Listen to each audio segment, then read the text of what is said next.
Asia কাপের প্রথম আসর বসেছিল সংযুক্ত আরব আমিরাতের শারজায় ১৯৮৪ সালে। কে ভেবেছিল সেই মরুভূমির দেশে বারবার ফিরে আসবে মহাদেশীয় ক্রিকেটের এই মহাযজ্ঞ।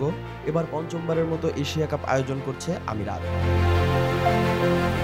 শারজা, দুবাই আর আবুধাবি, এই তিন ভেন্যুই আজ বিশ্ব ক্রিকেটের পরিচিত নাম।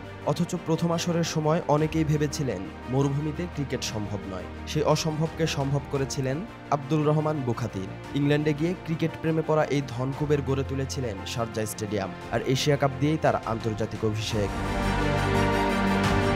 এরপর ভারত পাকিস্তান দ্বন্দ্ব সামলাতে নিরপেক্ষ ভেন্যু হিসেবে বহুবার ফিরেছে এশিয়া কাপ মরুর দেশে। কেবল আমিরাতই নয়, অতিরিক্ত আয়োজক হিসেবে বাংলাদেশও পেয়েছিল সেই সুযোগ। ২০১২ থেকে টানা ৩ আসর বসেছিল ঢাকায়। এশিয়া কাপ কেবল আরেকটি ক্রিকেট টুর্নামেন্ট নয়, আন্তর্জাতিক ক্রিকেটে এটি একমাত্র মহাদেশীয় আসর। কারণ বিশ্বের ১২ টেস্ট খেলুড়ে দেশের মধ্যে ৫টি এশিয়ার। অর্ধেকের বেশি ক্রিকেট নেশনস তাই অংশ নেয় এই প্রতিযোগিতায়।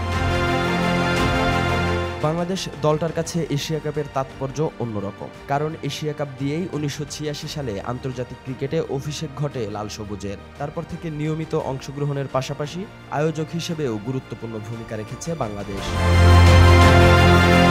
মরুর বুকে শারজার শুরু, ঢাকার ইতিহাস গড়া মুহূর্ত, কিংবা দুবাই আবুধাবির ঝলমলে আয়োজন, সব মিলিয়ে এশিয়া কাপ এখন এশিয়ান ক্রিকেটের হৃদস্পন্দন। একবার এই টুর্নামেন্টে চ্যাম্পিয়ন হলে বাংলাদেশ ক্রিকেটের অপূর্ণতা পূর্ণতা পাবে নিশ্চিতভাবে, এমন প্রত্যাশা টাইগার ক্রিকেট প্রেমীদের।